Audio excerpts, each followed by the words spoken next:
Salve. Ci canti sì? Beh, direi di sì. E chi sì? Non mi pare che l'hai già visto prima di mo'. Beh, il fatto che tu non mi abbia mai visto non significa che non ci si debba conoscere. Non dicevo questo. Che te vedo mo' la prima volta. Scoprire finalmente chi siamo. E chi sì? Noi due? E noi due stiamo qua. E se ti dicessi per prima cosa che io e te siamo fratelli? Sì, ma frata. Eh sì, proprio come dici tu. Siamo fratelli. Ove? Eh sì, è proprio vero.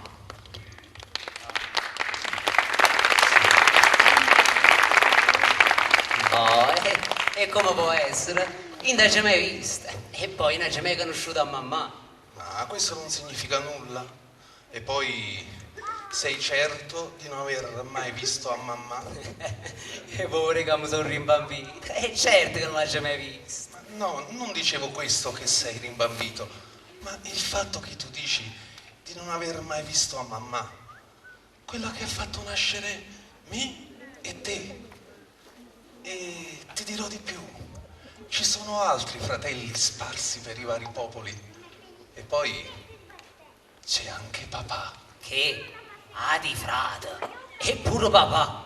Eh sì, Adi, frata e pure papà. Cazzo, ma dove era fai? E mo dicere chi sono?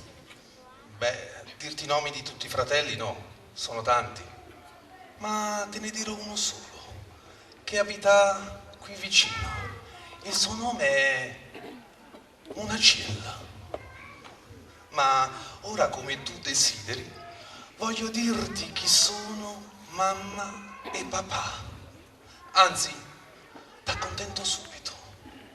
Io, te e tutti gli altri fratelli siamo figli dell'esasperata necessità umana, nostra madre, e del desiderio di risolverla, nostro padre.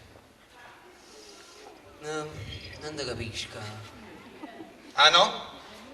Bene. Allora guardati un po' intorno.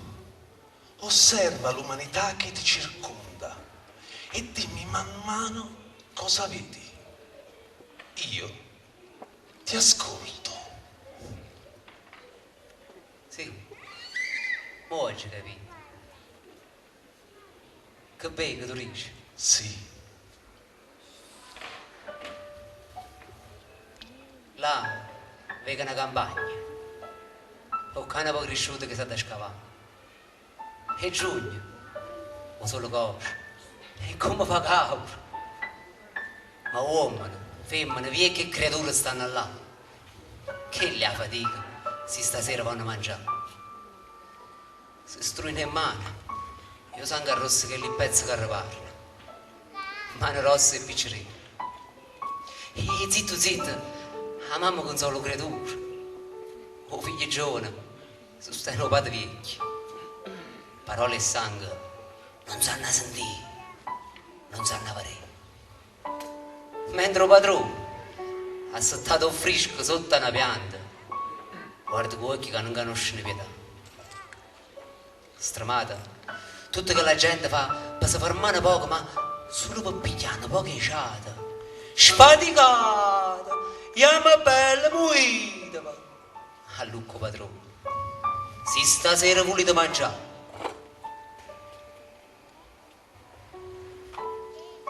e poi continua.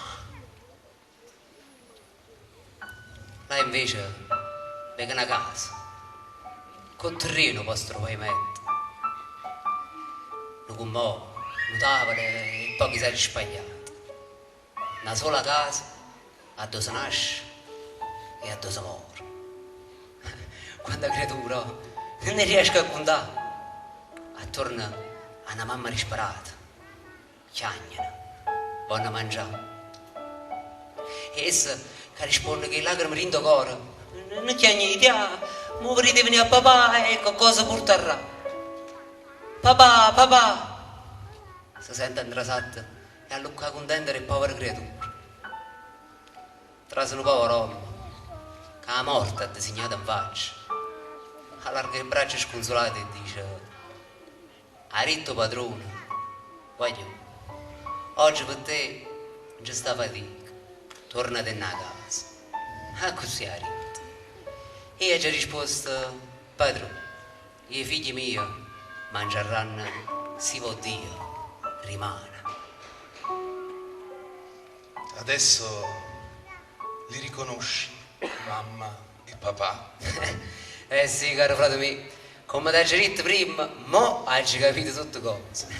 E che ci vuoi fare? Ho disperato si crede tutto. Si ci sta qualcuno che promette, e si ci crede, e niente le importa. Casi pure o stronzeno con pulire una bucina, isso, ci va preso. Ma se non c'è sta nessuno che promette, o canna che ci pensa alla condizione soia, come tu hai detto, è necessità, che la fa avere un mazzamorello sotto focolare, che la fa trovare una collana roba, o che la sana e la quieta la creatura malata, che non si può acquitare. Bravo. Voglio, però a me una cosa non mi torna. Chi sta parlando di mazzamorello rispettoso, di rispetto, chi che non aiuta ma scarrupa. Voi, caso c'era che una voglione, una sera di primavera, da una viarella oscura, tremando per i vasi e da passione, schiuro per innamorato suoi, aprezza la rosa più bella catena. Poi torna a casa, San Antonio Ronguacchi e dice che è stato mazzamorello. Non so niente. E che lato Filomeno, e sono tutto. Ma trovano pure questa collana roro come aranciolone. I mo che le sarisce, che la panna a sconere e cornero marito, a come aranciolonella, per non far sapere che è stato compare. Ma dicendo che mazzamorello ci ha fatto trovare la collana roro. Io non so niente. E che sta che mi dice? Cosa vuoi che ti dica? Potrei dirti, salvando l'ingenuità di Filomena, la passione dell'innamorata, o i sotterfugi di Angiolanella, che ti hanno mutato in pretesto. Ma per i dispetti, potrei dirti che si tratta in altre situazioni meno ambigue di queste, della cattiva coscienza di una parte degli uomini. Ma se mi fermassi ad una tale conclusione, non renderei giustizia a quell'altra particolare condizione umana che è causa di tutto ciò, la povertà. E noi che potremmo fare? Poco o nulla, se non nella loro immaginazione. Vedi, la povertà esasperata incattivisce e non sempre la provvidenza dei loro dei raggiunge gli obiettivi sperati. E lei si mi fa nulla. Ah, certo che no. Però devi sapere che gli animi refrattari ai tempi lunghi di quella provvidenza, i quali non coincidono mai coi tempi dei bisogni umani, rifiutano ogni forma di abbandono, diciamo così, di fantasia, restando tuttavia soggiocati dal tuo mito, del quale hanno inteso dire.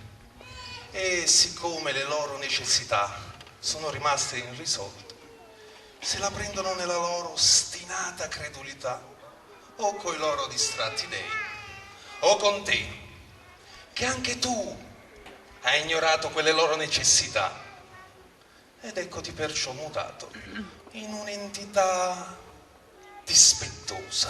Ma loro se la suonano e loro se la cantano. È così. No, non è così semplice. Vedi, l'uomo, anche quando è insieme ai suoi simili, nelle cose della sua vita, rimane dentro di sé una creatura sola, cercando nel sovrannaturale le risposte che non trova nella propria realtà quotidiana. Oppure proietta come un'insopprimibile necessità i sentimenti della sua anima, quelli buoni e cattivi. Ed ecco che così nascono conti, o come qui si dice, o proverbi, o semplici aneddoti, diciamo così.